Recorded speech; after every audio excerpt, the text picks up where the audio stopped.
Hello बच्चों, welcome to Suman Study Centre में आप सबों का स्वागत है।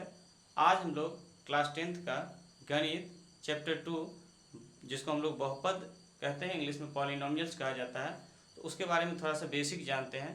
और इसके बाद आप लोग जब चैप्टर बनाइएगा तो बनाने में सहूलियत होगा। तो बेसिक क्या है कि a x square plus b x plus c बराबर 0 को द्विघात बहुपद का सामान्य रूप कहते हैं। शून्यकों का योग या योगफल माइनस बी बाई ए होता है, तो माइनस तो माइनस और एक्स का गुणांक बी जो देखिए एक्स का गुणांक है और ए एक्स स्क्वायर का गुणांक है। उसके बाद शून्यकों, तो ये शून्यकों का योग या योगफल था, तो शून्यकों का योग या योगफल अल्फा प्लस बीटा बराबर माइनस बी बटा ए। तो अल्फा प्लस बीटा क्यों? चूंकि द्विघात समीकरण है, तो द्विघात समीकरण में दो ही मूल होगा ना, इसीलिए अल्फा प्लस बीटा। हाँ भाई, आगे जाकर हम त्रिघात समीकरण को देखेंगे, तो त्रिघात में 3 मूल होगा, तो अभी तो द्विघात से मतलब है। देखिए, तो यहाँ पे alpha plus beta minus b by a याद रखना है। शून्यकों का गुणनफल सी बाई ए होता है, इसी तरह सी अचर पद है और एक्स स्क्वायर का गुणांक ए है, तो अल्फा शून्यकों का गुणनफल हो जाएगा अल्फा गुने बीटा सी बाई ए, इसको याद रखना है। एक होता है यदि दो शून्यक अल्फा और बीटा दिया हो तो द्विघात बहुपद ज्ञात करने का सूत्र, तो ये होता है x square minus alpha plus beta into x plus alpha गुने बीटा बराबर 0। एक होता है a x cube plus b x square plus c x plus d बराबर 0 को त्रिघात बहुपद का व्यापक रूप या सामान्य रूप कहते हैं। यहाँ देखिए पावर 3 है, तो इसी को त्रिघात बहुपद या त्रिघात बहुपद का सामान्य रूप कहते हैं। शून्यकों का योग या योगफल किसका? त्रिघात बहुपद का। तो त्रिघात बहुपद का जो है शून्यकों का योग या योगफल माइनस बी बाई ए होता है। माइनस तो माइनस है, बी का मान कितना है? बी एक्स स्क्वायर का गुणांक है, बटा ए एक्स क्यूब का गुणांक है।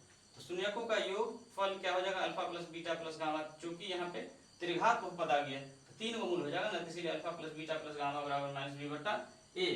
उसके बाद है शून्यकों का गुणनफल बराबर सी बाई ए, तो एक्स का गुणांक बटे एक्स क्यूब का गुणांक।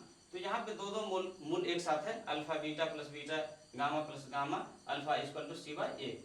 इस तरह का भी सवाल में आएगा। शून्यकों का गुणनफल माइनस डी बाई ए, तो माइनस डी जो है अचर पद है, यहाँ देखिए अचर पद है, और ए एक्स क्यूब का गुणांक, तो अल्फा गुने बीटा गुने गामा बराबर माइनस बी डी बाई ए, ये याद रखना है।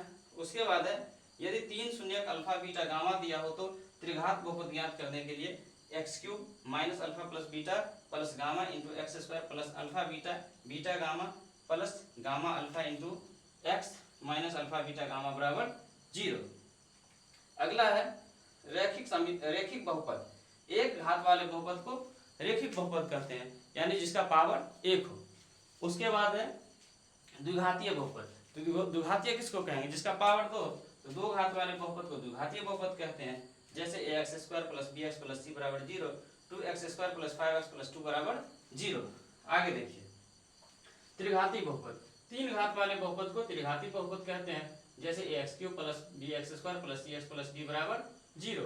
अब बहुपद का यहाँ पे 3 कंडीशन होता है, इसको याद रखना है कि बहुपद का घात कभी बट्टा में नहीं होता है, बहुपद कभी ऋणात्मक नहीं होता है, बहुपद का चर कभी भी रूट में नहीं होता है। चर कहे तो एक्स वाई जेड ये सब रूट में नहीं होना चाहिए। कभी भी किसी भी समीकरण में ये चर जो है रूट में रहेगा तो वो क्या हो जाएगा? बहुपद नहीं होगा। अगला देखिए, समीकरण हल करने के लिए बीजीय शर्त होता है कुछ, तो ये यहाँ पे 3 शर्त होता है। जब समीकरण दो रहेगा a1x plus b1 y plus c1 बराबर 0 और a2x plus b2 y plus c2 बराबर 0, तो क्या कंडीशन यहाँ पे 3 होगा? a1 बटा a2 बराबर नहीं है b1 बटा b2, तो एक और केवल एक हल होगा, अद्वितीय समीकरण युग्म होगा और संगत होगा। उसके बाद है जब a1 बटा a2 बराबर b1 बटा b2 बराबर c1 बटा c2 हो तो अनगिनत हल होगा, आश्रित समीकरण युग्म और संगत। एक और है, वो थर्ड जो है जगह नहीं है, हम यहाँ लिख देते हैं। एक तीसरा है,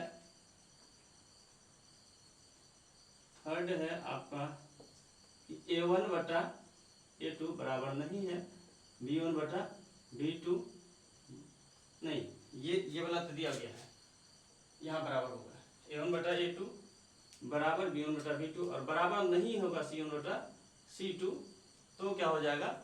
तो समीकरण का कोई हल नहीं होगा। उसके बाद समांतर होगा और असंगत होगा। इसको लिख लीजिए, जगह नहीं है। क्या होगा? जब एक बराबर नहीं तो कोई हल नहीं होगा, समांतर होगा, समांतर रेखाएं, और असंगत होगा। तो अब अगले दिन अगले वीडियो में हम लोग इस चैप्टर का क्वेश्चन करेंगे। आज के लिए इतना ही रहने दीजिए, फिर से मिलेंगे अगले दिन चैप्टर के साथ।